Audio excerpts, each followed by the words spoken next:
Di sebuah ruang kerja yang remang di Vienna tahun 1910, seorang pria kurus dengan mata yang terlalu tajam untuk tubuhnya yang lemah memelototi peta dunia.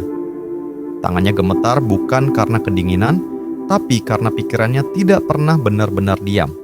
Di bawah bayangan lampu minyak, ia mencoret-coret sketsa kota ideal yang dipenuhi garis-garis simetris dan gedung-gedung menjulang.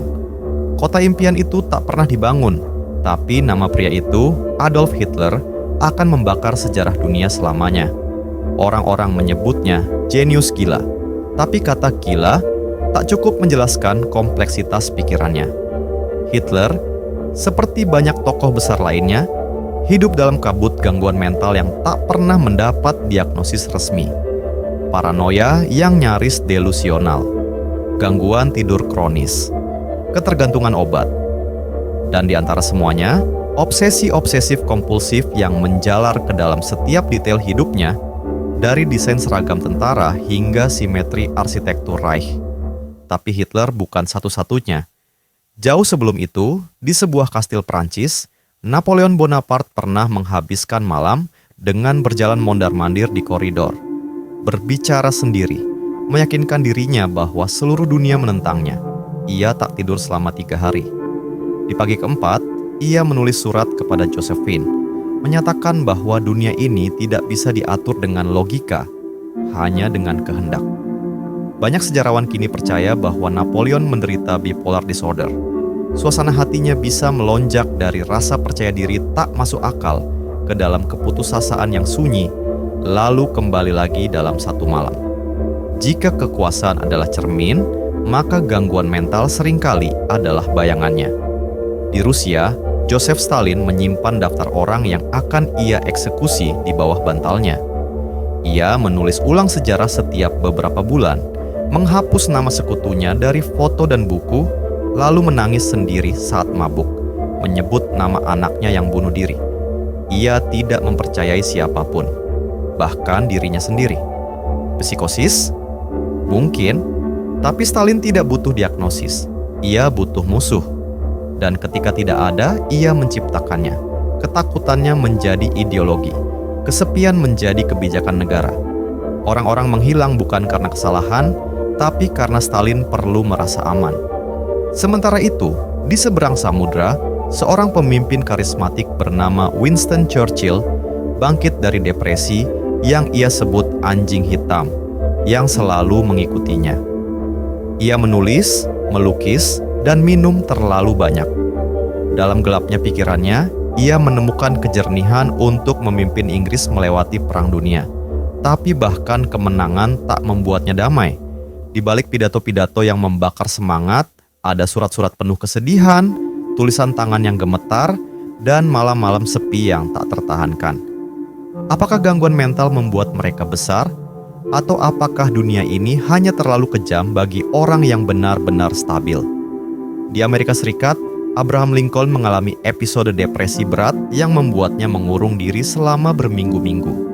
Ia berbicara tentang kematian sejak usia muda, menulis puisi tentang kuburan, dan nyaris bunuh diri di usia 32. Tapi dalam penderitaannya, ia mengembangkan empati.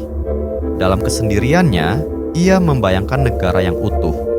Ia tidak memimpin karena ia kuat. Ia memimpin karena ia tahu seperti apa rasanya runtuh. Tapi tidak semua penderitaan melahirkan belas kasih. Di bawah langit Suriah, Bashar al-Assad, seorang dokter mata terlatih, menyaksikan bangsanya terbakar. Ia tidak menangis, tidak juga berhenti. Ia menyebut oposisi sebagai virus. Ia meyakini bahwa hanya satu jenis rakyat yang layak bertahan, yaitu yang patuh. Dalam rekaman audio bocor, ia terdengar tertawa saat pasukan menyerang kota. Beberapa psikolog berspekulasi, apakah ini narsistik ekstrim atau semacam mekanisme disosiasi akut? Penting untuk disadari, sebagian besar tokoh sejarah ini tidak pernah didiagnosis secara medis. Mereka hidup di zaman ketika gangguan mental dianggap kelemahan, bukan data. Tapi jejaknya ada, di arsip, di surat pribadi, di perilaku yang mendadak berubah arah seperti mobil tanpa kemudi. Dan dunia, dalam banyak kasus, membayar harga dari gangguan yang tak pernah diobati. Saddam Hussein dilaporkan mengalami halusinasi religius. Ia bermimpi jadi pahlawan Islam kuno. Ia menulis novel fiksi tentang dirinya sendiri sebagai sosok legenda. Di ruang interogasi, setelah ditangkap, ia berbicara seolah masih jadi presiden. Delusi itu tidak padam, bahkan saat dunia sudah berubah. Seolah kekuasaan bukan tempat yang ia tinggali, tapi identitas yang ia tak bisa lepaskan. Banyak dari mereka adalah korban masa kecil yang brutal. Trauma masa muda bukan hanya meninggalkan luka, tapi membentuk cara mereka memahami dunia sebagai tempat penuh ancaman, pengkhianatan, dan rasa tidak cukup. Mereka tidak mencari cinta, mereka menuntut loyalitas. Mereka tidak membangun dunia yang lebih baik, mereka membangun benteng dari rasa takut. Ini bukan pembelaan, ini bukan permintaan maaf atas kekejaman mereka. Ini adalah pengamatan bahwa sejarah tidak hanya ditulis oleh para pemenang, tapi juga oleh pikiran-pikiran yang remuk, terdistorsi, dan dalam banyak kasus, kesepian. Dan kita hidup di dalam konsekuensinya. Sekarang, di abad ke-21, kita tahu lebih banyak tentang trauma, tentang bipolar, tentang narsistik, dan psikopati. Tapi pertanyaannya tetap sama. Apa yang terjadi ketika orang-orang yang paling tidak stabil diberi kuasa yang paling absolut?